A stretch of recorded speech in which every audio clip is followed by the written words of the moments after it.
और बिल में amendment relevant section जो पॉस्को को लेकर है वो भी किए गए हैं।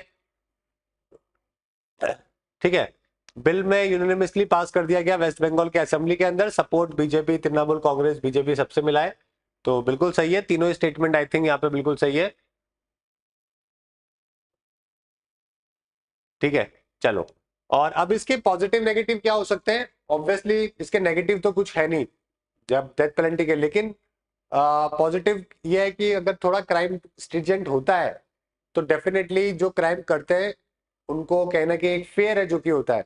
लेकिन ये बात बहुत ही इजीली समझी जा सकती है कि ऐसा होता होगा, लेकिन जो डाटा है ना वो इस बात को सपोर्ट नहीं करते हैं। निर्भया कांड के बाद में भी आपको मालूम है पनिशमेंट को बहुत स्ट्रिजेंट बनाया गया, लेकिन रेप केसेस कम नहीं हुए हैं। रेप केसेस को कम करने का सिर्फ दो तीन ही तरीके हैं पूरी दुनिया में जो अपनाए गए हैं। पहला तो ये कि सोसाइटी के अंदर आप एजुकेशन इंप्रूव करो लड़कों की, है ना। समाज के अंदर एक एक शुरुआत से जो है ना सही गलत को भेद है जो कि शुरुआत से बचपन से राइट फ्रॉम द बिगनिंग 3 साल 5 साल के बच्चे से जो है वो सिखाना बहुत जरूरी है।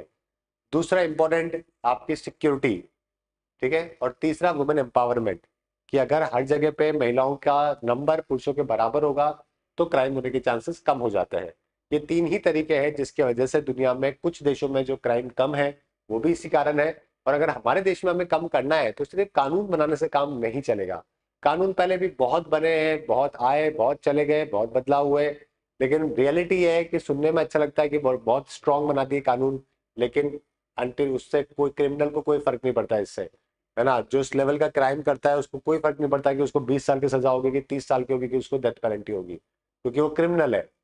तो राइट फ्रॉम द बिगनिंग जो है चीजों को अच्छे तरीके से टैकल करना बहुत जरूरी है विद प्रॉपर सिक्योरिटी। आगे बात करते हैं नेक्स्ट है जो कि वर्ल्ड बैंक को लेकर। वर्ल्ड बैंक ने हमारी फोरकास्टिंग जो है ना वो अभी चेंज करी है और हाइक कर दी है। इस बार की जो हमारी 24-25 की जो हमारी ग्रोथ फोरकास्ट है वो 7% है जो कि बताई है। पिछली बार की बात करें तो 2022-23 हमारी 8.2% की ग्रोथ थी पिछले फाइनेंशियल ईयर के अंदर, जो कि वर्ल्ड में लार्जेस्ट थी।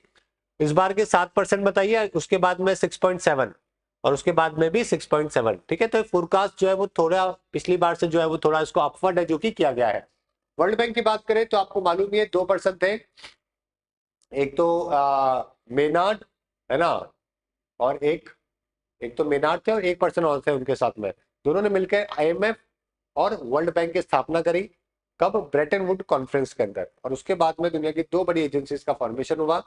वर्ल्ड बैंक जो कि दो बैंकों को मिलकर बनता है, आईबीआरडी और आईडीए।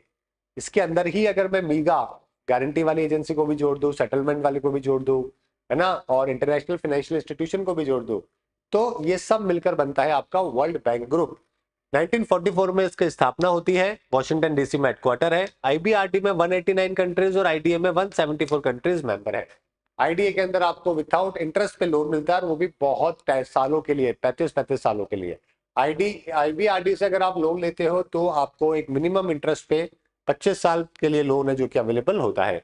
ठीक है, अजय बंगा जी अभी प्रेसिडेंट बने हुए हैं, आपको मालूम ही है। एलेक्स मैनेजिंग डायरेक्टर है, अंशुला कांत जो है वो एमडी और सीएफओ है। इंद्रजीत गिल जो है वो चीफ इकोनॉमिस्ट है। तो अगर आप देखोगे 4 बड़े नाम में से 3 भारतीय आज आपको वर्ल्ड बैंक के अंदर देखने को मिलेंगे। ठीक है, चलिए। तो फोरकास्टिंग पहले तो थोड़ी कम करी गई थी, 6.6 करी गई थी पहले इनके द्वारा, लेकिन उसके बाद आईएमएफ, एडीबी, है ना, सबने जब अपनी थोड़ी रेटिंग बढ़ाई तो वर्ल्ड बैंक ने भी जो है वो बढ़ाई है। इसके अलावा कारण क्या रहा? एक तो पब्लिक इंफ्रास्ट्रक्चर इन्वेस्टमेंट का कारण last year, house hold investment भी लास्ट ईयर बढ़ा है ना। मैन्युफैक्चरिंग सेक्टर में ग्रोथ देखने को मिली और सर्विस एक्टिविटी जो हमारे यहाँ पे बढ़ती जा रही है वो, तो ये कारण रहे कि हमारे यहाँ पे 8.2% ग्रोथ है जो कि लास्ट टाइम रही। अर्बन अनएम्प्लॉयमेंट जो कि हमारे लिए एक बहुत बड़ा मेजर इशू है, तो वो भी ग्रेजुअली इंप्रूवमेंट थोड़ा बहुत हो रहा है क्योंकि फीमेल वर्कफोर्स में इंप्रूवमेंट हो रहा है। अब धीरे धीरे महिलाएं की एजुकेशन बढ़ रही है तो वो भी पार्टिसिपेशन हो रहा है, तो इससे हमारा अर्बन अनएम्प्लॉयमेंट वाली थोड़ी बहुत प्रॉब्लम है जो कि सॉल्व हो रही है। बहुत इंपॉर्टेंट है कि अगर अगर हर महिला जॉब भी कर रही होगी, अगर मान लीजिए पुरुषों के साथ में, तो क्या होगा कि काफी जीडीपी के अंदर बहुत अच्छा कंट्रीब्यूशन होता है। वर्ल्ड की जीडीपी या इंडिया की जीडीपी का फर्क नहीं पड़ता, लेकिन आपके घर की जीडीपी जो है वो इंप्रूव हो जाती है, वो ज्यादा इंपॉर्टेंट है और उसी से आपकी स्टैंडर्ड ऑफ लिविंग भी इंप्रूव होता है। अर्बन यूथ अनएम्प्लॉयमेंट जो है वो अभी भी 17% के आसपास है और ये तो सरकारी डाटा है। आप ये मान के चलिए हर 2 में से 1 युवा जो है वो बेरोजगार है। ये आज के टाइम की स्थिति है। हमें बहुत करोड़ों जॉब की जरूरत है और उसके लिए हमें मैन्युफैक्चरिंग और सर्विस इंडस्ट्री जो है वो उसके ऊपर बहुत स्ट्रांगली काम करने की जरूरत है। ठीक है, चलिए इसके अलावा ऑलराइट, तो हाँ, तो एक सवाल है जो कि बन सकता है, वर्ल्ड बैंक ने रिवाइज किया इंडिया की जीडीपी फोरकास्ट 7%, है ना। इसके अलावा अर्बन यूथ अनएम्प्लॉयमेंट ये 10% के बिलो है, और इंडिया की growth mainly driven by the agriculture sector. बताइए आंसर क्या होगा।